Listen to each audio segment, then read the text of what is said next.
Bismillahirrahmanirrahim. Assalamualaikum warahmatullahi wabarakatuh. Halo, perkenalkan nama saya Windianti dengan NIM 1938114 dari kelas Administrasi Bisnis 4C. Nah, di sini saya akan mempresentasikan kompensasi dan kepuasan kerja. Adapun beberapa submateri yang akan saya bahas, yaitu yang pertama ada pengertian kompensasi, yang kedua ada pengertian kepuasan kerja, yang ketiga ada penyebab meningkatnya kepuasan kerja, dan yang keempat ada penyebab turunnya kepuasan kerja, dan yang terakhir ada pengaruh kompensasi terhadap kepuasan kerja. Nah, untuk selanjutnya kita akan masuk ke materi yang pertama, yaitu pengertian kompensasi. Menurut Sedarmayanti tahun 2011, pengertian kompensasi adalah segala sesuatu yang diterima oleh karyawan sebagai balas jasa kerja mereka. Jadi, kompensasi juga dapat diartikan berupa sebuah imbalan yang diterima oleh seorang pekerja atas jasa atau hasil kerjanya pada sebuah organisasi atau perusahaan. Nah, baik, untuk yang selanjutnya kita akan masuk ke jenis-jenis kompensasi. Yang pertama ada kompensasi finansial langsung. Bentuk kompensasi berupa gaji atau upah yang dibayarkan karena kewajiban atau pokok. Misalnya bayaran pokok, bayaran intensif berupa bonus dan komisi. Dan untuk yang kedua ada kompensasi finansial tidak langsung, yaitu bentuk kompensasi dalam bentuk bayaran di luar kewajiban. Perusahaan berhak memberikan atau tidak memberikan kompensasi tambahan ini bagi karyawannya, kecuali jika memang dibutuhkan seperti cuti kehamilan. Dan yang ketiga ada kompensasi non-finansial, yaitu kompensasi yang diberikan jika anggota mampu menyelesaikan pekerjaan, tantangan, dan bisa mencapai target perusahaan dengan cara inovatif. Nah, dan untuk selanjutnya ada juga tujuan pemberian kompensasi, yaitu yang pertama sebagai bentuk penghargaan bagi karyawan, yang kedua sebagai jaminan keadilan gaji karyawan, dan yang ketiga sebagai upaya mempertahankan karyawan dan mengurangi turnover pegawai, yang keempat untuk mendapatkan karyawan yang berkualitas, dan yang kelima untuk upaya pengendalian biaya, dan yang terakhir untuk memenuhi peraturan-peraturan perusahaan juga nasional.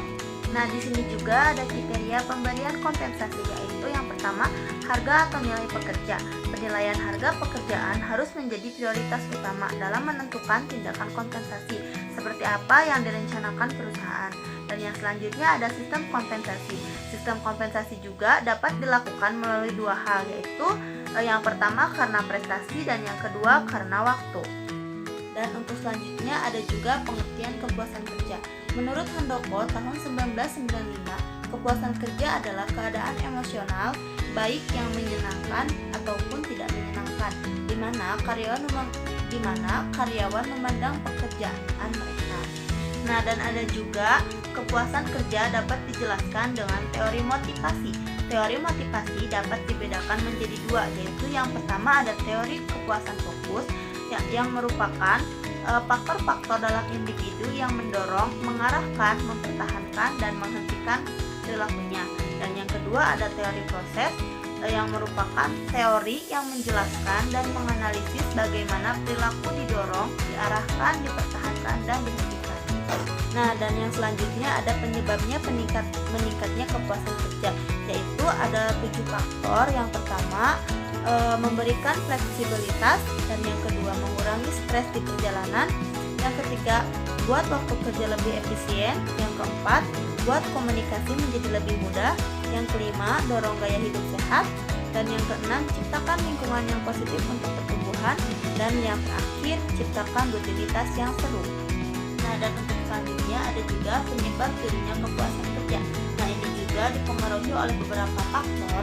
Yang pertama karena dibayarnya rendah, yang kedua pertumbuhan karir terbatas, yang ketiga kurangnya minat, yang keempat manajemen yang buruk, yang kelima bos yang tidak mendukung, dan yang keenam kurangnya pekerjaan yang berarti, yang ketujuh peluang untuk pertumbuhan atau insentif untuk pekerjaan yang bermakna, dan yang terakhir ada keseimbangan pekerjaan dan kehidupan. Nah, untuk materi yang selanjutnya yaitu ada pengaruh kompensasi terhadap kepuasan kerja. Menurut Schuller dan Dixon tahun 1996, salah satu faktor yang mempengaruhi kepuasan kerja seorang karyawan adalah kebijakan kompensasi yang berlaku di tempat kerjanya. Kompensasi juga dapat digunakan sebagai kunci untuk mengelola sumber daya manusia secara efektif agar sesuai dengan kebutuhan bisnis dan kebutuhan karyawannya. Nah, mungkin cukup sekian materi presentasi yang dapat saya sampaikan. Kurang dan lebihnya mohon dimaafkan. Wabillahi taufiq wal hidayah. Wassalamualaikum warahmatullahi wabarakatuh.